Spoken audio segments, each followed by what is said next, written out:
అందరికీ నమస్కారం. Welcome to Sai talks. నేనైతే ఈరోజు రాగి ముద్ద ప్రిపేర్ చేస్తున్నాను అనమాట. రాగి ముద్ద కోసం అయితే ఒక టీ గ్లాసు నిండా రేషన్ బియ్యం తీసుకున్నాను. నేనైతే రేషన్ బియ్యం అయితే జిగురు అనేది మంచిగా వస్తుంది కాబట్టి టేస్ట్ కూడా చాలా బాగుంటుంది. అందుకోసం అయితే రేషన్ బియ్యం తీసుకున్నాను. ఒకవేళ లేదు అంటే నార్మల్గా మనము సన్న బియ్యం ఉంటుంది కదా, మనం రెగ్యులర్గా తినే బియ్యం అయితే ఏదైతే ఉంటుందో అది కూడా చేసేసుకోవచ్చు. ఒక గ్లాస్ బియ్యం అయితే తీసేసుకున్నా. దానికోసం 2 టీ గ్లాసుల నిండా రాగి పిండి అయితే తీసేసుకున్నాను అనమాట. అయితే నేను ఒక గ్లాస్ బియ్యానికి సేమ్ అదే గ్లాస్ తోటి 4 టీ గ్లాసుల వాటర్ అయితే ఆల్రెడీ పోసేసుకున్నా. ఇప్పుడైతే స్టవ్ పైన పెట్టేసుకుందాము. చూడండి, నేనైతే వాటర్ అయితే పెట్టేసుకున్న స్టవ్ పైన. కొంచెం రాళ్ళుప్పు అయితే వేసుకుందాము. రాళ్ళుప్పు వేసుకుంటే టేస్ట్ బాగుంటుంది. ఇప్పుడైతే ఈ వాటర్ మరిగిన తర్వాత ఈ రైస్ అయితే కడిగేసి వేసేసుకుందాము.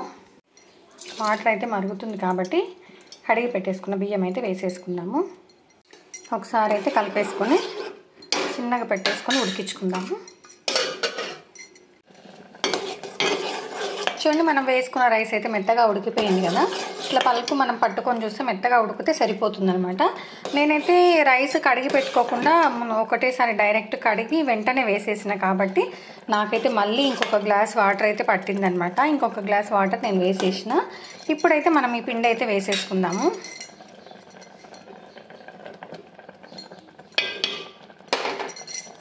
ఒకవేళ మనం రైస్ ఎక్కువగా వద్దు, మనకు మొత్తం రాగి పిండితోటే కావాలి అనుకుంటే కూడా నేను ఇప్పుడు ఒక గ్లాసు రైస్ వేసిన కదా, ఒక గ్లాస్ బియ్యం అయితే వేసాను కదా, నేను మరి అట్లా అంటప్పుడు మనం సగం గ్లాస్ బియ్యం కూడా వేసేసుకొని కూడా చేసేసుకోవచ్చు అనమాట. ఇట్లా పిండి వేసుకున్న తర్వాత ఒక 2 మినిట్స్ అయితే మూత పెట్టి ఉడికించుకుందాము. ఒక 2 మినిట్స్ తర్వాత అయితే తీసి ఒకసారి అయితే మంచిగా కలిపేసుకుందాము. చూడండి, వేడి పైననే మనమైతే మంచిగా కలిపేసుకోవాలన్నమాట. ఇట్లా కలిపేసుకున్న తర్వాత కొంచెం నెయ్యి అయితే వేసేసుకుందాము.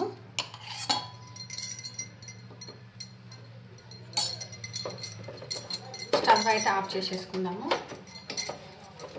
నెయ్యి వేసుకొని మంచిగా కలిపేసుకున్న తర్వాత మనం వేడి పైన ఉన్నప్పుడే మనం రాగి ముద్దలాగా చుట్టేసుకోవాలన్నమాట. ఒకవేళ మనం రైస్ ఎక్కువ అవుతుంది అనుకుంటే మాత్రం నేనైతే ఒక గ్లాస్ రైస్ అయితే వేసిన కదా, ఒకవేళ మనం సగం గ్లాస్ రైస్ కూడా వేసుకోవచ్చు. లేదు అంటే కూడా కొంచెం ఒక పిడికడ బియ్యం లాగా కూడా వేసేసుకొని కూడా చేసుకోవచ్చు అనమాట. ఎందుకంటే మనకు షుగర్ అట్లా ఉన్న వాళ్ళు రైస్ బియ్యం అయితే ఎక్కువ వేసుకోరు కాబట్టి మనం అట్లా కూడా వేసుకోవచ్చు అనమాట. ఇప్పుడైతే చుట్టేసుకున్నాము.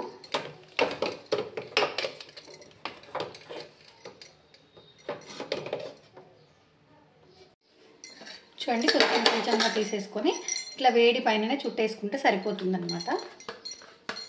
కొంచెం చేతికి కొంచెం నెయ్యి లేదంటే వాటర్ అయినా సరే రుద్దేసుకుంటే మనకి ఇట్లా ముద్దలాగా ప్రిపేర్ చేసుకోవడానికి ఈజీగా ఉంటుందన్నమాట.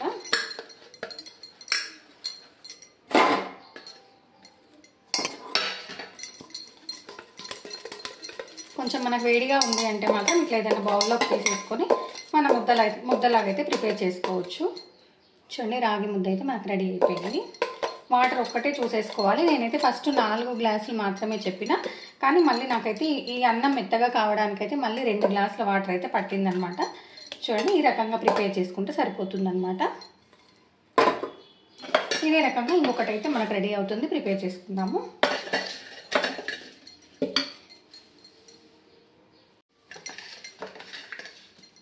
చూడండి, మనకి ఈ రకంగా అయితే 2 ముద్దలు అయితే ప్రిపేర్ అయిపోయినాయి అనమాట. మనం తీసుకున్న క్వాంటిటీకి ఇక్కడ 2 ముద్దలు అయితే వచ్చేసినాయి అనమాట.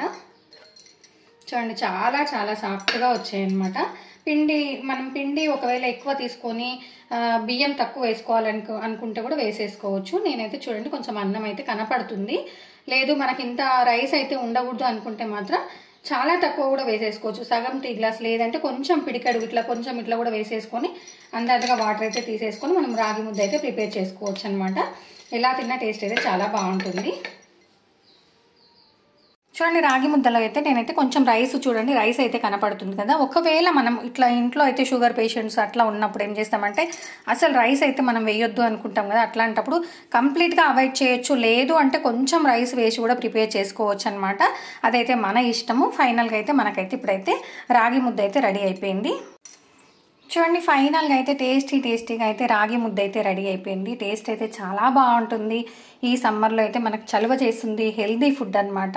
నేనైతే దీని కాంబినేషను నార్మల్గా సాంబార్, లేదంటే కొరివి పచ్చడి, టమాటో పచ్చడి, చింతపండు చట్నీ, పల్లి చట్నీ, పుట్నాల చట్నీ, ఇలా దేని కాంబినేషన్ తోటైనా తినొచ్చు అనమాట. చాలా చాలా టేస్టీగా ఉంటుంది. మన ఇష్టం. లేదు పెరుగు వేసుకొని కూడా, నార్మల్గా పెరుగు వేసుకొని కూడా తినేసేయచ్చు అనమాట. ఇప్పుడు ఫైనల్గా అయితే నేనైతే దీనికైతే కాంబినేషన్ అయితే కొరివి పచ్చడి, సాంబారు, కొంచెం నెయ్యి అయితే వేసేసిన అనమాట. ఈ రకంగా మీరు కూడా చేసుకొని ఒకసారి అయితే ట్రై చేయండి. నచ్చితే లైక్ చేయండి, షేర్ చేయండి, సబ్స్క్రైబ్ చేయండి. థ్యాంక్ యూ అండి. Thank you so much. Please subscribe. Thank you.